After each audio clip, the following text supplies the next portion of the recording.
Civil Rights War was an era in which, in a time of hardship for social justice for blacks to gain equal equality under the law in the United States. And although the Civil War had abolished slavery, it didn't end discrimination against the blacks. The Civil Rights era was a time in American history of change, and with that change came sacrifices. Many people fought and died for racial equality.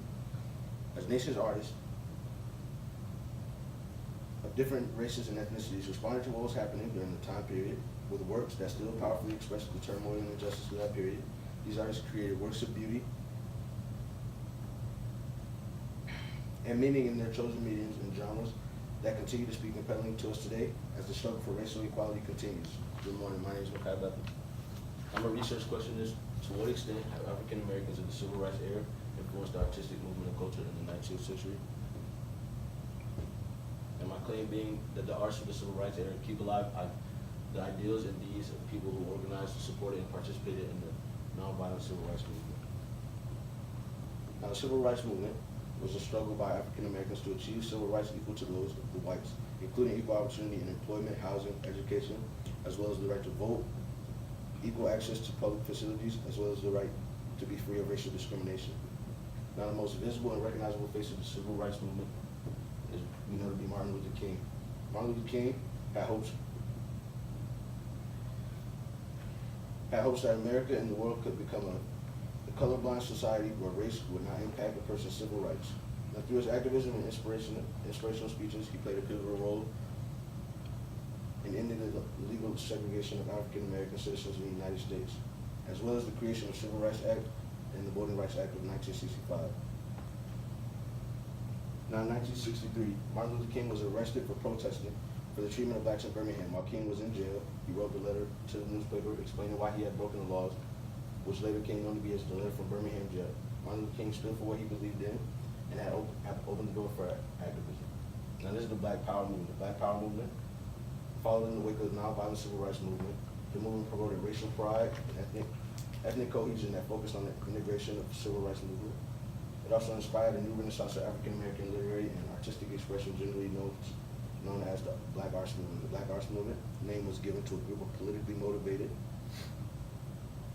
black poets, artists, dramatists, musicians, and writers who emerged in the wake of the Black Power movement. In many ways, the Black Arts Movement was a descendant of the Harlem Renaissance. The Black Art Movement era is known to by many scholars as the Second Renaissance.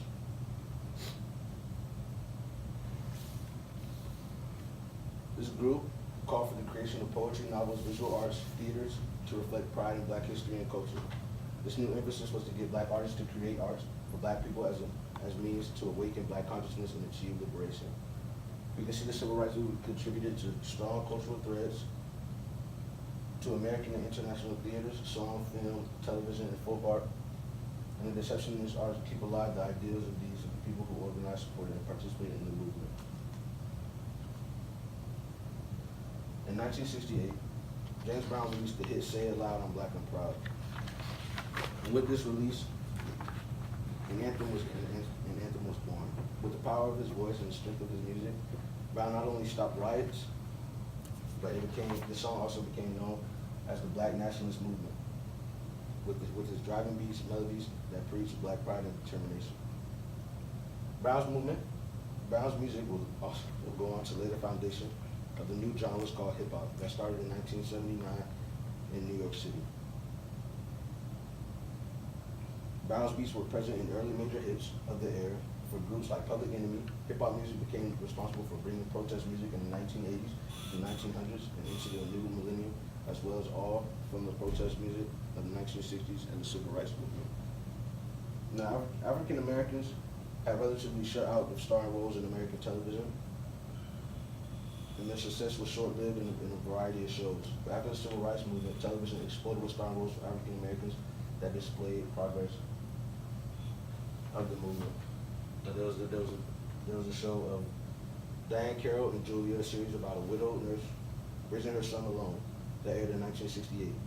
And there was also a Bill Cosby show, I Spy, that depicted the character as a smart and capable cohort to his white counterpart.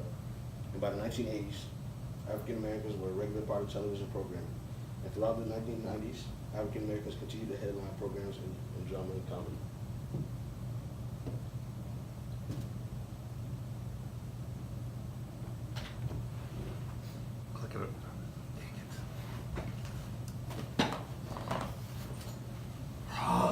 Sorry, you're the only person this has happened to during the presentation.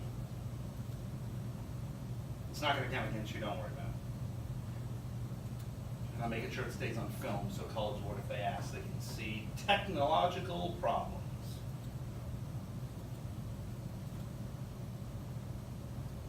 Come on.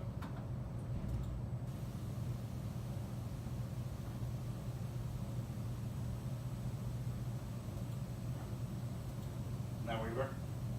Click next. Okay, keep going. My Okay. solution would be that my research has led me to the solution that through the artistic movement and culture, we can continue to preserve onto the ideals that were supported through the civil rights era to grow as a nation of diversity. And my implication of this solutions are that this movement was formerly known as a protest, but should now be seen as a form of progression into growth of our nation. Thank you. What are your questions? All right, 2 questions for you. First up, how valid and reliable were the sources that you used, and then how do you know?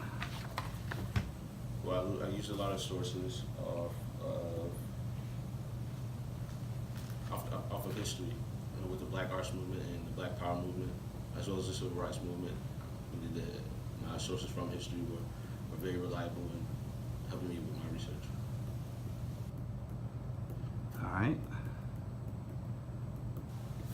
And then, what advice would you have for someone else who wants to research a topic like this? Well, I believe you'll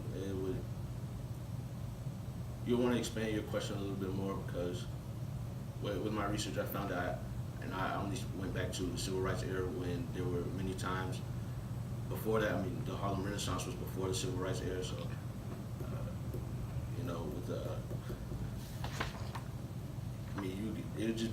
it'll be better for you to expand it so you can use more evidence.